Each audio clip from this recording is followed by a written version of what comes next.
Hello everyone, welcome to my channel. तो बच्चों, आज की वीडियो में हम कक्षा 5वीं के हिंदी विषय के वार्षिक परीक्षा 2025-26 के केंद्रीय विद्यालय संगठन के रियल क्वेश्चन पेपर को डिस्कस करने वाले हैं। ये क्वेश्चन पेपर आपके लिए काफ़ी हेल्पफुल साबित हो सकता है, तो वीडियो को अंत तक जरूर देखें। तो सबसे पहले कौशल जान लेते हैं। पठन के होंगे 5 अंक, लेखन गद्य पद के 5 अंक जिसमें आपके पाठ्य पुस्तक से प्रश्न पूछे जाएंगे, व्याकरण के होंगे 10 अंक, सृजनात्मक लेखन के होंगे 5 अंक, वर्तनी के होंगे 5 अंक, शब्दावली के होंगे 5 अंक और सुलेख के होंगे 5 अंक। ठीक है, तो टोटल हो गए आपके 40 अंक। ठीक है, तो चलिए जल्दी से वीडियो को शुरू करते हैं। पहला प्रश्न है, नीचे दिए गए गद्यांश को पढ़कर पूछे गए प्रश्नों के सही उत्तर का चुनाव कीजिए। यहाँ पे गद्यांश दिया गया है, उसको आपने ध्यानपूर्वक पढ़ना है और पूछे गए प्रश्नों के उत्तर देना है। ठीक है, माउंट एवरेस्ट, जिसे नेपाल में सागर माथा के नाम से भी जाना जाता है, दुनिया की सबसे ऊंची चोटी है। लगभग 8,848 मीटर की प्रभावशाली ऊंचाई पर स्थित यह दुनिया भर के पर्वतारोही और साहसी लोगों के लिए एक प्रतिष्ठित गंतव्य है। माउंट एवरेस्ट पर चढ़ना एक कठिन और चुनौतीपूर्ण उपलब्धि है, जिसके लिए महीनों की तैयारी और उच्च स्तर की शारीरिक फिटनेस की आवश्यकता है। शिखर तक की यात्रा लगभग 5,364 मीटर की ऊंचाई पर स्थित बेस कैंप से शुरू होती है। वहां से पर्वतारोही खतरनाक बर्फबारी, खड़ी चट्टानों और अप्रत्याशित मौसम की स्थिति के माध्यम से नेविगेट करते हुए विश्वघाती आरोहण की एक श्रृंखला शुरू करते हैं। उन्हें कुख्यात खुम्बू आइसफॉल का सामना करना पड़ता है, जो चढ़ाई का लगातार बदलता और खतरनाक हिस्सा है। अब यहाँ पे कुछ प्रश्न दिए गए हैं। प्रश्न 1 है, दुनिया की सबसे ऊंची चोटी का क्या नाम है? तो दुनिया की सबसे ऊंची चोटी है माउंट एवरेस्ट। ख उत्तर इसका सही है। दूसरा प्रश्न है, माउंट एवरेस्ट को नेपाल में किस नाम से भी जाना जाता है? तो माउंट एवरेस्ट को, यहाँ देखिए, माउंट एवरेस्ट को नेपाल में सागर माथा के नाम से भी जाना जाता है। उत्तर लिखेंगे सागर माथा। ठीक है, अगला प्रश्न है, माउंट एवरेस्ट पर चढ़ने के लिए किन किन चुनौतियों का सामना करना पड़ता है? तो उत्तर लिखेंगे माउंट एवरेस्ट पर चढ़ने के लिए खतरनाक बर्फबारी, खड़ी चट्टानों और अप्रत्याशित मौसम का सामना करना पड़ता है। यहाँ का लिखेंगे। अगला प्रश्न है, चढ़ाई का लगातार बदलता एवं खतरनाक हिस्सा कौन सा है? उत्तर लिखेंगे चढ़ाई का लगातार बदलता एवं खतरनाक हिस्सा खुम्बू आइसफॉल है। ठीक है, अगला प्रश्न है, चढ़ाई में कौन सा प्रत्यय है? तो चढ़ाई का प्रत्यय है आई। ठीक है, ख उत्तर इसका सही है। अगला प्रश्न है, लेखन, जो आपके पाठ्य पुस्तक से प्रश्न पूछे गए हैं। पहला प्रश्न है, गंगा नदी के किनारे बसे कुछ नगरों के नाम लिखे। तो गंगा नदी के किनारे काफ़ी सारे नगर बसे हुए हैं, जैसे ऋषिकेश, हरिद्वार, पटना, भागलपुर। ठीक है, इनमें से आप कोई भी नाम लिख सकते हैं। अगला प्रश्न है, क्या कारण है कि अजंता की गुफाओं का मुंह पूर्व की दिशा में बनाया गया है? तो ऐसा इसलिए किया गया है ताकि प्राकृतिक रोशनी गुफाओं के अंदर आ सके। ठीक है, अगला प्रश्न है, यद भविष्य शब्द का अर्थ बताइए। तो यद भविष्य का मतलब हो गया जो अपने भाग्य पे निर्भर रहते हैं। ठीक है, चलिए इनके उत्तर लिखते हैं। गंगा नदी के किनारे बसे कुछ नगर के नाम हो गए पटना, हरिद्वार, कानपुर और भागलपुर। क्या कारण है कि अजंता की गुफाओं का मुंह पूर्व दिशा की ओर बनाया गया है? उत्तर लिखेंगे अजंता की गुफाओं का मुंह पूर्व दिशा में बनाया गया है ताकि सूरज की रोशनी गुफाओं में पहुंच सके। अगला है, यद भविष्य शब्द का अर्थ बताइए। यद भविष्य का अर्थ है अपना भाग्य भविष्य पर छोड़ देना। ठीक है, चलिए आगे चलते हैं। अगला प्रश्न है, व्याकरण 10 अंक के। नीचे दिए गए वाक्यों में रेखांकित संज्ञा शब्दों को हटाकर उचित सर्वनाम शब्दों का प्रयोग कीजिए। ठीक है, तो क है, चित्रकार नाव में बैठ गया। तो चित्रकार की जगह पे आप लिखेंगे वह नाव में बैठ गया। यहाँ लिखेंगे वह। अगला है, फिर शेर को चुपचाप देखकर उसको कुछ हिम्मत आई। फिर डैश चुपचाप देखकर उसको कुछ हिम्मत आई। तो फिर उसको, यहाँ उस लिख देंगे।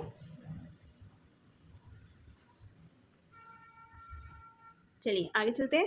रेखांकित शब्दों के विपरीत अर्थ वाले शब्दों से रिक्त स्थान की पूर्ति कीजिए। तो यहाँ रेखांकित शब्द जो भी दिए गए हैं उनके आपने विपरीत शब्द लिखने हैं। पहला है, इस निर्दोष पक्षी को मारने वाला डैश है। तो निर्दोष का विपरीत शब्द हो जाएगा दोषी। यहाँ दोषी लिखेंगे।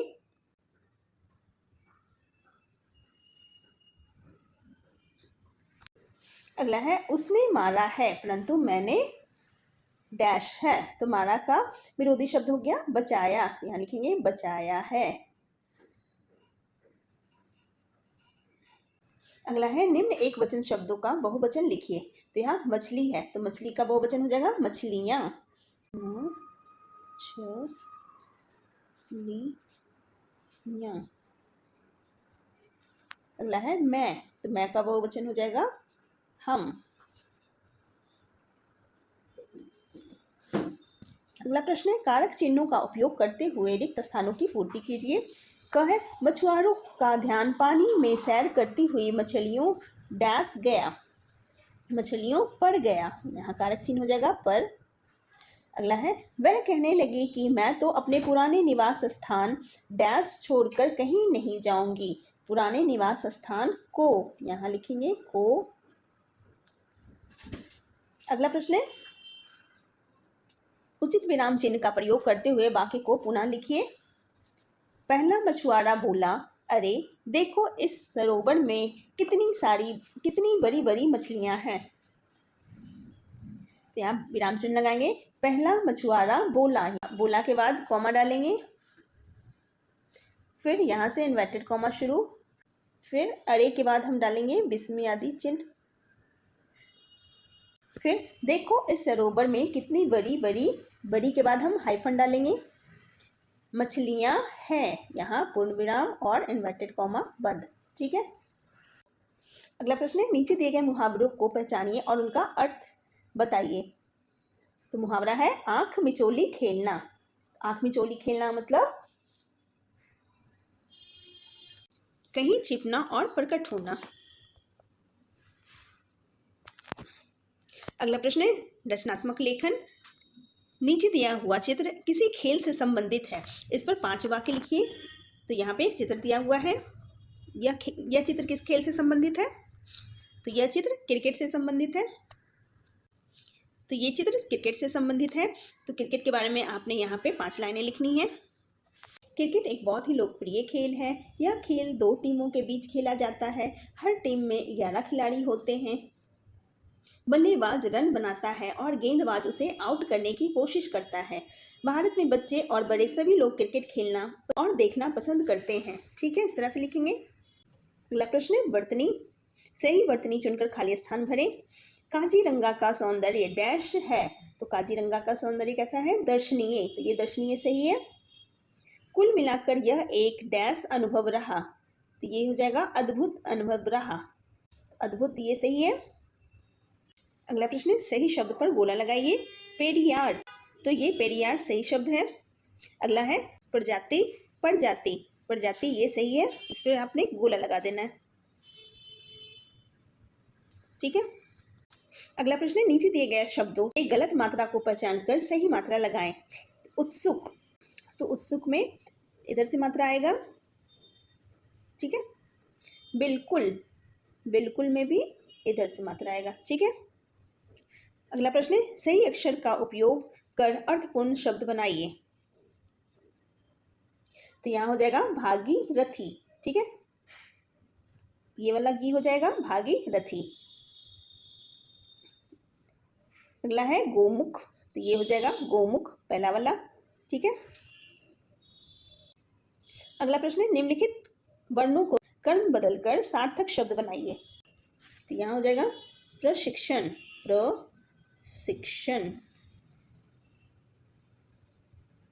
अगला हो जाएगा अंतरिक्ष, यहाँ लिख देंगे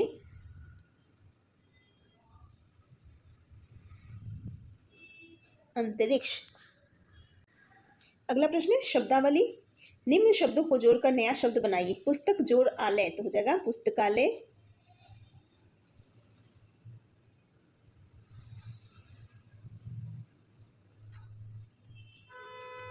मेघ जोड़ आलय, मेघालय।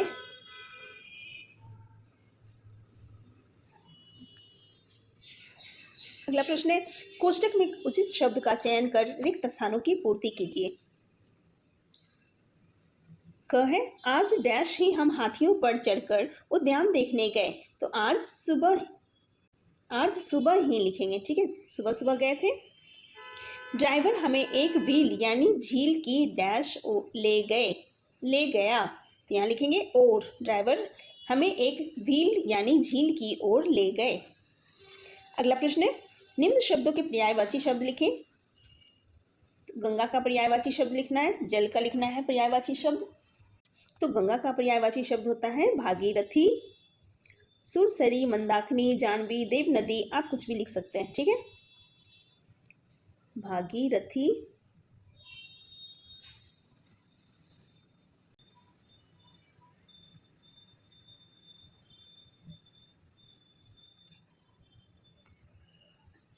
जल का पर्यायवाची शब्द हो जाएगा पानी, नीर, ठीक है, दो दो काफी है। अगला प्रश्न है, निम्न शब्दों के उचित अर्थ बताइए। शिलाखंड, शिलाखंड मीन्स होता है पत्थर का टुकड़ा जिसे हम चट्टान कहते हैं। कुंड, कुंड मीन्स तालाब। अगला प्रश्न है, निम्न शब्दों के तुकांत शब्द बनाइए। जैसा, जैसा का तुकांत शब्द हो जाएगा तैसा, बैसा, कुछ भी आप लिख सकते हैं। छोटी, छोटी का मोटी, खोटी, ठीक है। अगला प्रश्न है, सुलेख, नीचे दिए गए अनुच्छेद को पढ़कर सुंदर अक्षरों में लिखिए। तो यहाँ पे एक सुलेख दिया गया है, इसमें आपने कुछ भी नहीं करना है, जो भी लिखा हुआ है same to same as it is आपने सुंदर सुंदर राइटिंग में लिख लेना है, ठीक है। ओके स्टूडेंट्स, आई होप ये वीडियो आपके लिए काफ़ी हेल्पफुल रहा होगा। मिलते हैं फिर नेक्स्ट वीडियो में। Thank you so much.